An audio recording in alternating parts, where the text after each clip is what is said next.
Someone over here? What are those?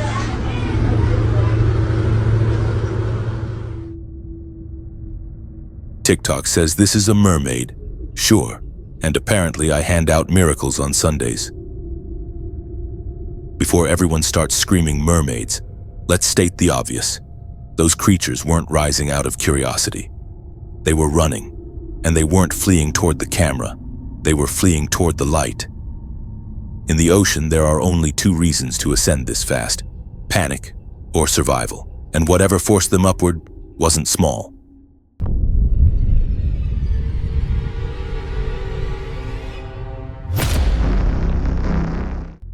This happened near the coast of Massachusetts. A swarm rose from about 60 meters.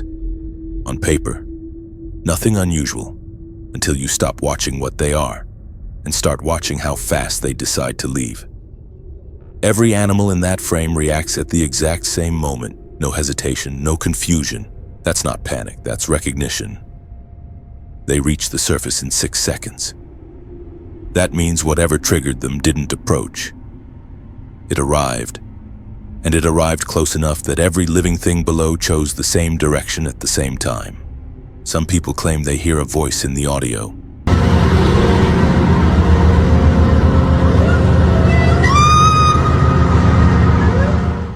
They say it whispers "jump" for me, which would be impressive if oceans spoke English. What people are hearing is their own brain panicking and static. So no, nothing was calling them. Which is worse, because when something doesn't need to lure, it's not looking for food, it's making room. TikTok turned it into sirens. Others heard voices, but none of that explains why hundreds of animals abandoned depth, safety, and instinct in less than a breath. Because whatever causes that reaction doesn't announce itself. And something that doesn't announce itself doesn't live where it can be seen. It lives where pressure hides it, where sound bends, where depth stops being a number and becomes a barrier. And in the Atlantic, there's only one place like that. Before we go any deeper, let's make something clear. The ocean isn't a blue void. It's noise, pressure, life, too much life, except in one place where all of that disappears. The Puerto Rico Trench, an abyss more than 8,400 meters deep, where light never arrives. Cold cuts like shattered glass, and pressure turns steel into wet paper. Since the 90s, sonar readings in this region have recorded something that shouldn't exist. Black zones. Not dark areas because the signal is weak. Places where the signal simply doesn't return. In sonar terms, that only means one thing: a massive volume where volume is missing, a perfect hollow, as if someone had carved a piece out of the ocean. And the worst part isn't finding it, but watching it move. In the first recorded event, the hollow wasn't still. It didn't tremble. It didn't respond to the seafloor. It moved with an almost geometric stability, as if following an invisible path. The problem is, there are no paths down there, no tunnels, nothing that could guide something like that, unless the darkness wasn't drifting, but obeying. Official reports love phrases like non-conclusive reading and instrument artifact. They have no idea what it is, don't want to guess, and prefer pretending the bottom of the ocean didn't just vanish in front of them. In 2019, an autonomous vehicle detected a hollow nearly 200 meters wide. They decided to send it deeper. At 6,200 meters, the cameras shut down. At 6,500, the pressure sensors stopped reporting.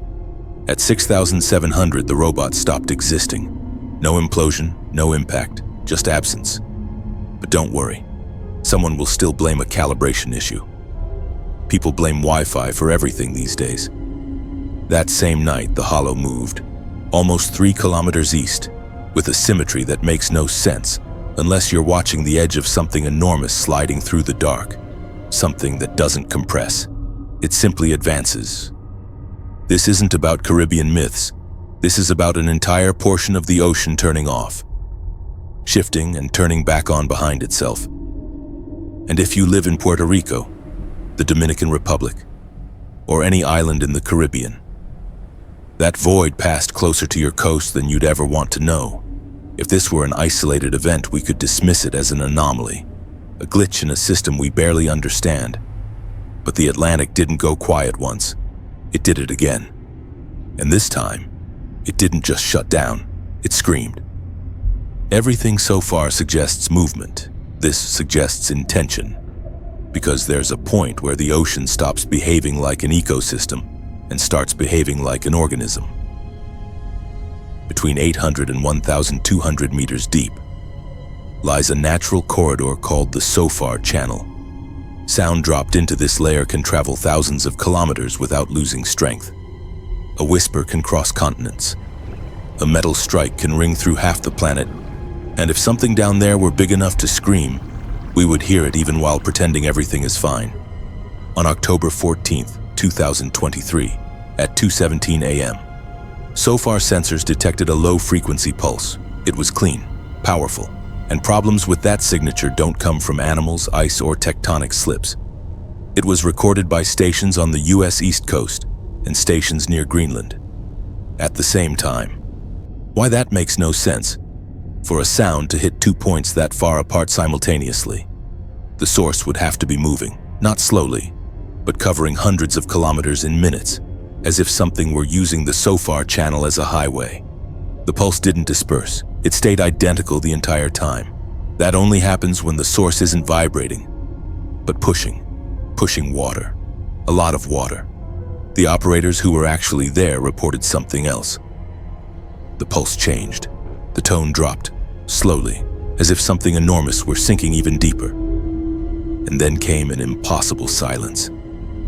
Silence as in everything stopped.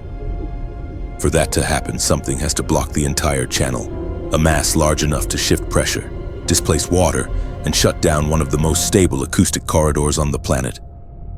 17 seconds later, an independent sensor in Massachusetts picked up a 0.4 Hz vibration. Not seismic. It's the kind of vibration that only appears when a massive body moves very deep and very fast. We've been describing effects. Now we have to talk about the source. A pulse racing across the Atlantic at impossible speed.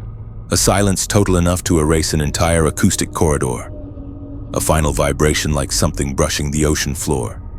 And all of it occurred in the same region where the creatures in Case 3 shot upward as if chased, and where the moving void in Case 2 carved a path through the deep. Horizontal motion, acoustic displacement. They're the signatures of the same body. When something lives deep enough, absence is its way of introducing itself. The ocean isn't empty. It never was. And the SOFAR channel, it wasn't designed for us. But something else is using it. And if it ever decides to rise, mermaids would be the least of your problems. You made it this far. Congratulations. That already puts you ahead of most viewers. If you want more of this, you know how these systems work. The algorithm will follow.